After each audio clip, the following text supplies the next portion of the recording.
जी अस्सलाम वालेकुम। I welcome all of you from the platform of PPSCology. आज हमारा 6 लेक्चर है जिसमें हम आर्बिट्रेशन को डिस्कस करेंगे। आर्बिट्रेशन क्या होती है? When a dispute has been referred to the registrar under section 54 section के अंदर 1925 के रूल्स में हमने आर्बिट्रेशन कंप्लीट डिटेल में डिस्कस किया है। ये इसके रूल्स हैं। करना क्या है? द रजिस्ट्रार और his nominee shall issue a notice to all the parties. Notice issue करेंगे unless either of the parties desires within 15 days of issue of such notice that matter be related to arbitration shall proceed to decide the dispute himself। अगर तो वो 15 दिन के अंदर दोनों parties apply नहीं करती तो रजिस्ट्रार क्या करेगा? उस इश्यू को खुद डिसाइड करने के लिए प्रोसीड करेगा।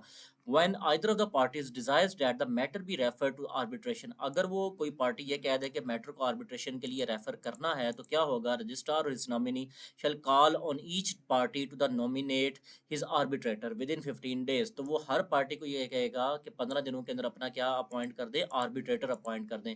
And to send a statement signed by the propose arbitrator, तो जो प्रपोज आर्बिट्रेटर है वो एक स्टेटमेंट साइन करके सेंड करेगा about his willingness to serve as arbitrator.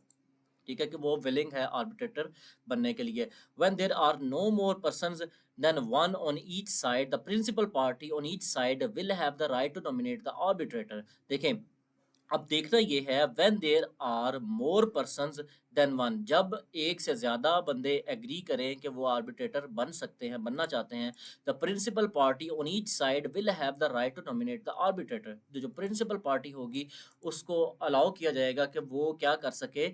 Nominate कर सके किसको? आर्बिट्रेटर को। In such cases the registrar will decide who is the principal party. ठीक है, प्रिंसिपल पार्टी कौन है और रजिस्ट्रार के डिसीजन फाइनल। देखें, हर पावर ऑलमोस्ट रजिस्ट्रार के गिर्द घूमती है। ठीक है, आगे क्या करना है? When either of the party fails to make a nomination within the period aforesaid the registrar may nominate arbitrator on his behalf. अगर कोई भी नॉमिनेट नहीं करती तो रजिस्ट्रार खुद नॉमिनेट कर देगा। The registrar is nominee will act as chairman of the committee of 3 arbitrators. This is your MCQ. कि chairman of the committee of 3 arbitrators क्या होगा? रजिस्ट्रार और हिज नॉमिनी। ठीक है, this is your MCQ. When any dispute is referred to the registrar's nominee or the 3 arbitrator for the decisions and is not decided by them within 2 months, अगर कोई भी decision 2 महीने के अंदर नहीं हो रहा और such further period as the registrar may allow the registrar may decide the dispute himself. अगर 2 महीने के अंदर नहीं हो रहा, ये जो टाइम एक्सटेंशन रजिस्ट्रार ने दी है तो वो डिसीजन को खुद भी कर सकता है। नेक्स्ट है इंटरलोक्यूटरी ऑर्डर्स। देखिए, इंटरलोक्यूटरी ऑर्डर्स को कहते हैं इंटरम ऑर्डर्स। देखें, during the pendency of a dispute referred under section 54, यानी कि आर्बिट्रेशन के अंदर अभी डिसीजन फाइनल नहीं हुआ, द रजिस्ट्रार और his nominee or the arbitrators as applicable have the authority to issue interlocutory orders, यानी कि टेम्पररी और इंटरम ऑर्डर्स को इशू कर सकते हैं in order to prevent injustice or protect the interest of the parties.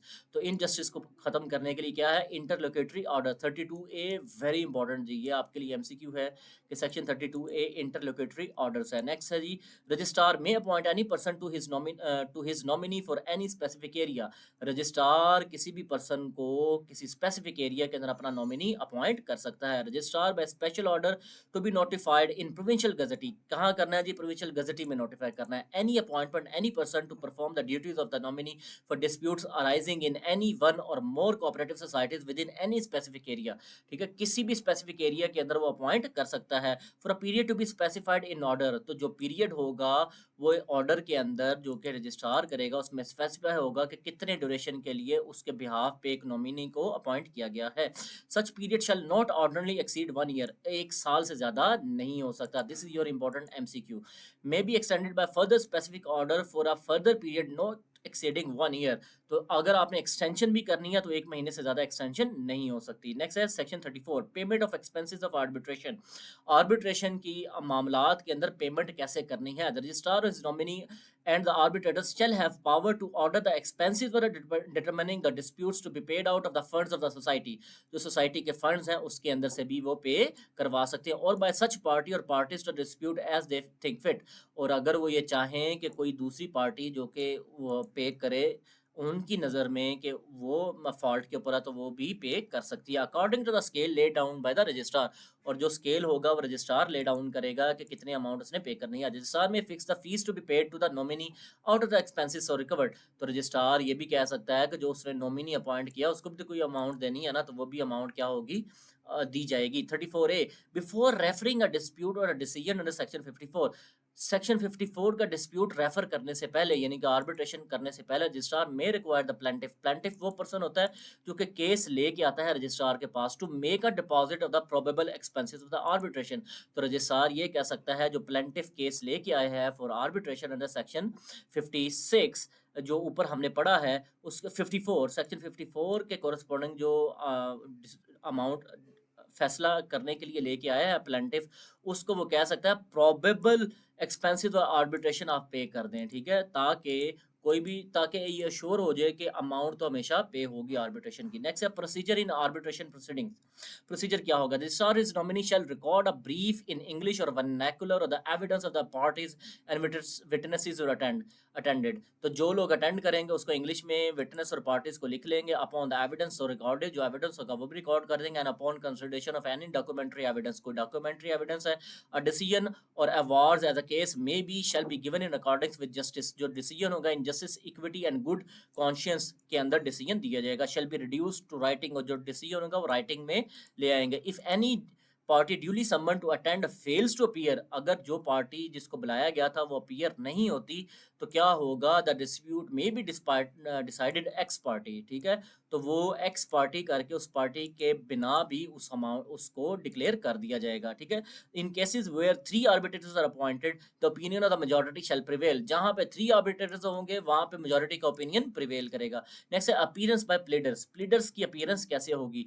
The proceedings held under section 32 rule 32 to 35 no party shall be represented by a legal practitioner। In proceedings में legal practitioner को allow नहीं किया जाएगा, वो parties खुद ब खुद appear होंगी। नेक्स्ट है execution of arbitration order in special cases. अब एग्जीक्यूशन करनी है आर्बिट्रेशन ऑर्डर्स की subject to the provision of section 59 of the act. 59 of the act क्या है? 1925 के एक्ट के अंदर उन्होंने एग्जीक्यूशन को डिटेल में डिस्कस किया हुआ है। अगर किसी ने नहीं देखा तो जाके देख सकता है प्रीवियस वीडियोस को जो मैंने प्लेलिस्ट में डाली हुई हैं।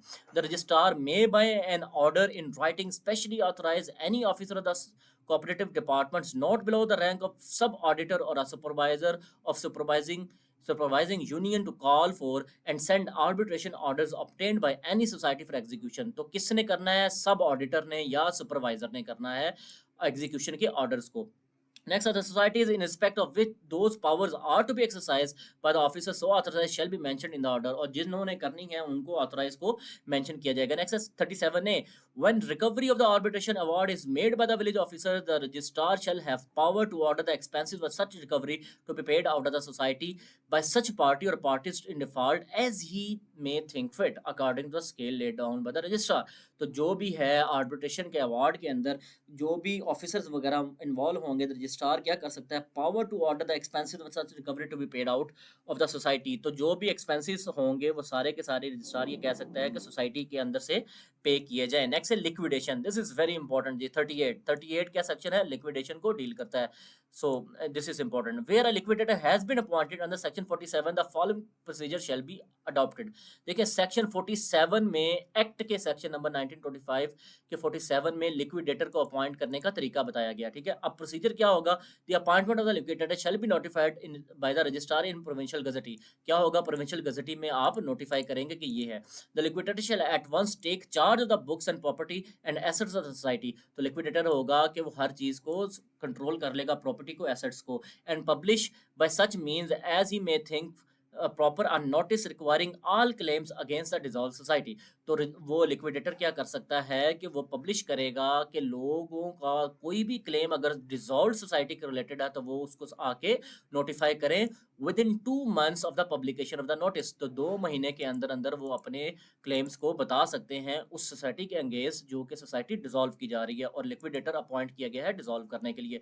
ही shall thereafter proceed to take such further action as he is empowered to take under the act. तो जो भी उसको एम्पावर्ड है कोई भी काम करना तो लिक्विडेटर वो काम सारे कर सकता है। All liabilities recorded in the account books of the society shall be deemed to have been duly notified to the liquidator. तो सारी चीजें क्या होंगी? ड्यूली नोटिफाई होंगी। नेक्स्ट है liquidator shall make separate orders against the various members and past members of society noting the amount to be realised from each as a contribution under clause D of the section 50। तो वो क्या करेगा कि वो separate orders made करेगा against members और past member को liquidator, कि उनके अगेंस्ट कितनी कंट्रीब्यूशन जो हैं वो ड्यू हैं as clause D of the section 50 and at the cost as the cost of the liquidation under section clause 1 of the set section. तो वो 50 की क्लॉज 1 और क्लॉज डी जो है उसके कॉरस्पॉन्डिंग जितने भी कंट्रीब्यूशन हैं वो बता देगा। These orders shall be submitted for approval of the registrar. तो ये सारे के सारे ऑर्डर्स किसकी अप्रूवल किसके साथ होंगे? रजिस्ट्रार की। हु मे मॉडिफाई देम और refer them back to the liquidator, उसको मॉडिफाई भी कर सकता है और रेफर भी कर सकता है बैक फॉर फर्दर इंक्वायरी और other action as may forward them for execution under section 59।